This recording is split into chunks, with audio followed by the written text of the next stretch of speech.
So I like to think I'm a pretty smart guy. I like to learn new things. I've got a beautiful mind, like Russell Crowe in that movie Gladiator.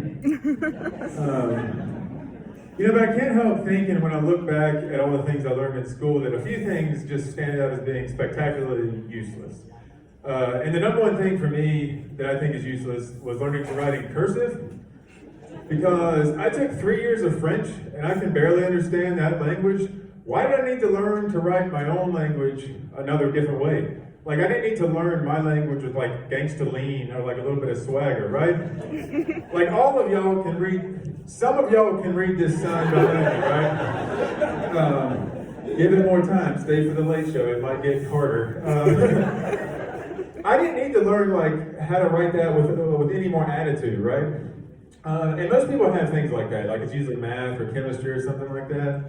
And I had professors and stuff in college that would tell me like I needed to experience all the learning I could. I needed to go places and see things. Like I needed to go to Paris, go to the Louvre, see the Mona Lisa in person, see the paint on the canvas, the thickness and all that stuff. And I was like, man, the Mona Lisa's on page 63 of the textbook. And like, the Louvre's on 62. Check and check. I'm good. If I went to a foreign country, I know I would just do the same things that I do here, there. Like I just go to grocery stores and be like, hey, they have flaming hot Cheetos here too. Queso del Fuego, who knew? Speak a little Spanish, just a little. But I do revisit some things from time to time that I used to think, like when I was a kid. Like I'm a genius now, but I was a really dumb kid back in the day. And I used to think that the world used to be black and white, and then one day it just flipped to color. Like that there was some cartoonishly large switch, and one day the whole world just agreed, now's the time. Bill, flip it. And then it just went, and we flipped from black and white to color, just like that. I know this is the case because my dad was a big fan of the Andy Griffith Show.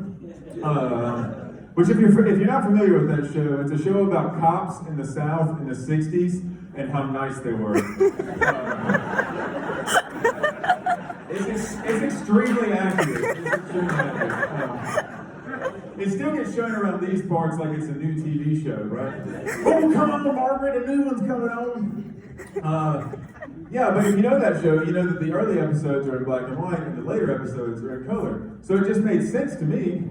So one day I went to my dad and I said, gee, Pa, when did the world switch from black and white to color? Because that's how they talk on that show. And he said, now, son, you're just lucky your mother wasn't more pro-choice.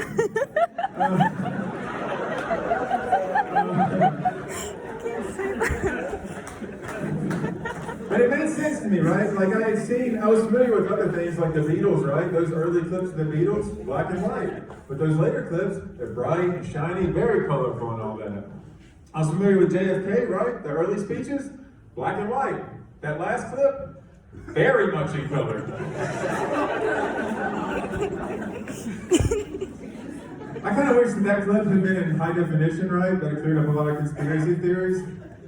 And like that's an easy thing to complain about these days, like video quality and stuff. Like for instance, today something y'all use, like a phone or a laptop or a gaming system, probably didn't work immediately the way you think it should. And this is something that regularly contacts outer space. It didn't work immediately the way you thought it should, and you might have thrown a little bit of a fit. Like that's an easy problem to have. Because I was recently watching that show Vikings on the History Channel, which is a fictional show on the History Channel because they're just making it up now. In the first episode of that show, their big problem is whether or not they can go west. They know what east is, right? That's Russia. Potatoes, vodka, villains from movies made in the 1980s. They know what is east, right? But they're not sure if they can go west. Like, think about if tonight, when you leave, you just didn't turn right. Like, ever again, right? You know, I know we're in NASCAR country, but that is no way to live your life. Guys, I'm JT Cole. Thank y'all.